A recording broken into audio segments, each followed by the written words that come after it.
Any finite simple continued fraction represents a rational number. Conversely, any rational number can be expressed as a finite simple continued fraction and exactly two ways. तो ये तो हम already discuss कर सके हैं U naught और U one वाला case की, उसको हमने एक्सप्रेस कर दिया था as a finite simple continued fraction के केस में, ठीक है। ये तो आप बुक में से रीड कर लेना। तो हम कहते हैं कि अब फाइनाइट सिंपल कॉन्टिन्यूड फ्रैक्शन है, वो भी रैशनल नंबर है। तो मान लो कि ये सिंपल कॉन्टिन्यूड फ्रैक्शन है और फाइनाइट भी है, तो बाय इंडक्शन हमने इसको प्रूव करना है।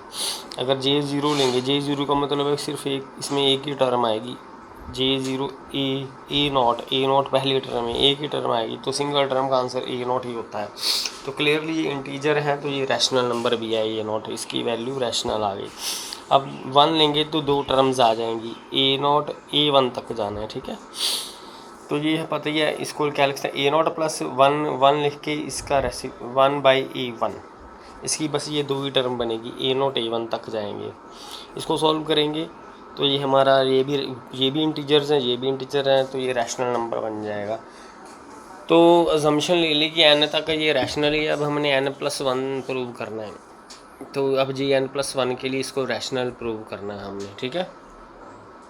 तो हमने सपोज कर लिया ये n+1 तक ले गए जे को, तो इसको ऐसे लिख सकते हैं A0+1 और बाकी A1 से लेके ये कॉन्टिन्यूड फ्रैक्शन।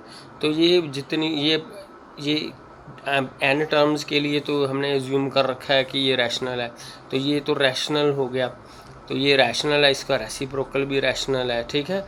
तो इसका मतलब ये इंटीजर है, रैशनल है, तो ये रैशनल बन गया, ठीक है। इसके बाद हमारे पास आता है इनफाइनाइट कॉन्टिन्यूड फ्रैक्शंस। इनफाइनाइट का मतलब है कि अब इसको हमने इनफाइनाइट कर देना है, A0 A1 एंड सो कहीं पे एंड नहीं है इनका, एंड सो जाएगा। Infinite sequence of integers we define two sequences. अब हमने इंडक्टिवली ये HI और KI की जो सीक्वेंसेस है हमने ये डिफ़ाइन करनी है। ये आपको रिजल्ट याद रखने पड़ेंगे। H-2 को 0 लेना है, H-1 को 1 लेना है, HI को ये वाला लेना है, I ग्रेटर दैन और equal to 0, AI HI-1 plus HI-2, इसी तरह इसकी वैल्यूज़ हैं ये। और KI जैसे ये रिलेशन है ऐसे ये रिलेशन है, I ग्रेटर दैन और इक्वल टू 0।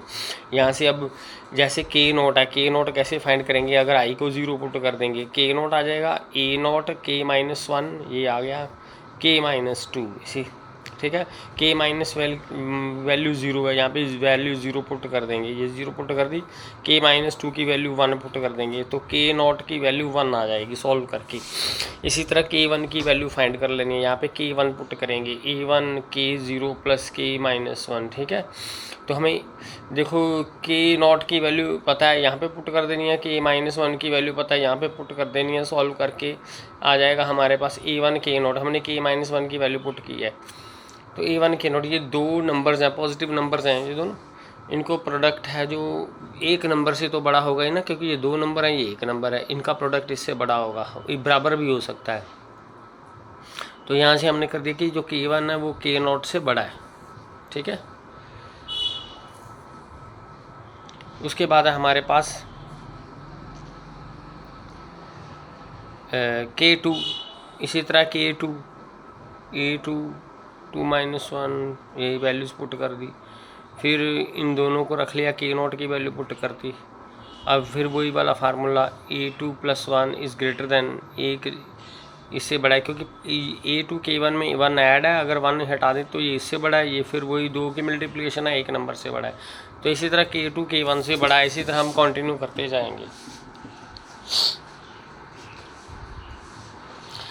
तो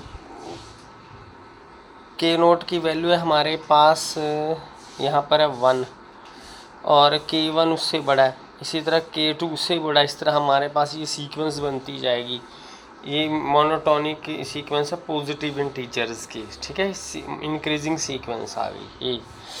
उसके बाद है हमारे पास ये वाली थ्योरम, ये रिजल्ट भी आपने याद रखना और इसका बुक से प्रूफ कर लेना है कि A0 से AN-1 x है, तो ये यहाँ पर रखना, ये वाला x इधर रखना है, ये n-1 तक जा रहा है तो यहाँ पे n-1 लगेगा। अगर यहाँ पे n होता तो यहाँ पे n लगता है। ये क्वेश्चंस में हमने रिजल्ट यूज़ करना है।